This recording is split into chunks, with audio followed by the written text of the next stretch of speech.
50% ya. Saya tidak menggunakan istilah presidensial threshold. Sebenarnya kalau sudah presidensial threshold kita itu 50% plus 1, tersebar suaranya di 50 provinsi, jumlah provinsi di Indonesia, dan tersebar suaranya minimal 20%-nya di setiap provinsi. Sebenarnya begitu di Undang-Undang Dasar kita. Tapi itu kadung dipakai di Indonesia dengan seperti saat ini. Jadi Mas Hanta, menurut Anda adanya tarik-menarik antara revisi ataupun tidak mengenai Undang-Undang Pilpres lebih didasari karena apa? Saya kira memang ini semua partai punya kepentingan ya, terutama partai-partai besar yang saat ini sangat menentukan untuk melakukan revisi itu. Paling tidak kalau kita menghitung kalkulasi kekuatan parlemen sekarang 50% plus 1 itu Demokrat, Partai Demokrat, PDI Perjuangan, dan Golkar. 3 partai itu saja tidak menghendaki revisi, tidak akan pernah jadi revisi undang-undang apapun, karena dengan 560 anggota DPR berarti butuh 281 minimal untuk melakukan perubahan dan seterusnya. Maka 3 partai ini sudah menguasai sekitar 300 sekian, dan artinya tidak akan pernah terjadi meskipun Gerindra dan lain-lain itu bergabung. Apalagi setiap koalisi sudah melakukan itu. Nah, maksud saya kalau itu tujuannya adalah untuk memperkuat sistem presidensil, saya ingin mengatakan itu tidak tepat alasan itu.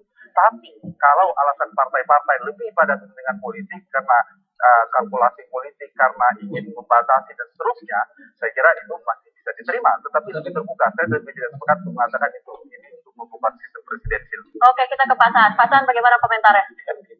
Bukan memperkuat sistem presidensil, memang tidak terkait dengan soal presiden threshold. Sistem presidensil itu kuat, itu kan ditopang oleh sistem kepartean yang sederhana.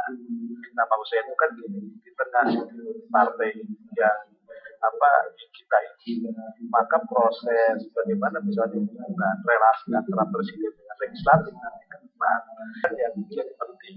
Nah, untuk bisa yang namanya presiden, kelembagaan presiden dengan legislatif itu supaya kompatibel, tidak ada distorsi misalnya satu dengan yang lain, itu memang persyaratan soal pencapresan itu saya katakan 20% itu kan dalam rangka memperkuat kelembagaan ya, bukan sistem presidensialnya.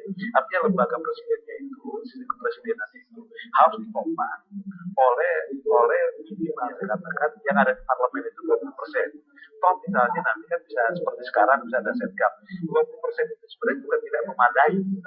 Karena kalau misalnya tidak memadai, karena gini, kalau 20% itu nanti berujung pada koalisi sampai presiden terpilih dan sebagainya, itu tidak memadai. Saya katakan itu dia masih rentan ketika berhadapan dengan parlemen. Permasalahan menurut saya justru sekarang kita berkaca pada fakta yang sudah terjadi ya. Sekarang juga sebenarnya presiden itu sudah didukung ya, Presiden SBY di 2009 itu didukung oleh kekuatan partai 55% minus Golkar. Pada saat itu Golkar belum bergabung. Nah, ketika di pemerintahan pun sudah ada partai Golkar bertambah lagi menjadi 75% kekuatan ke koalisi. Tapi itu ternyata pasangan pasti lebih paham, tidak efektif, tidak solid. Jadi problemnya bukan di sana menurut saya. Soal efektivitas pemerintahan itu untuk memperkuat lembaga kepresidenan itu saya sepakat. Tetapi penyelesaiannya solusinya bukan melalui pintu ini menurut saya. Tidak relevan juga kalau itu alasannya kenapa 70%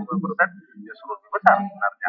Ya kan dengan koalisi yang ada sekarang aja 70% hampir 70% share gap itu 70%. Itu pemerintahan kita kadang juga ada masalah dengan parlemen, apalagi misalnya dengan yang sangat minim kan. Baik, Pak Saan dan juga Mas Hanta, sebelum kita tanyakan tanggapan kepada Pak Martin, sebelumnya pemirsa kita ikuti dulu rangkaian informasi berikut.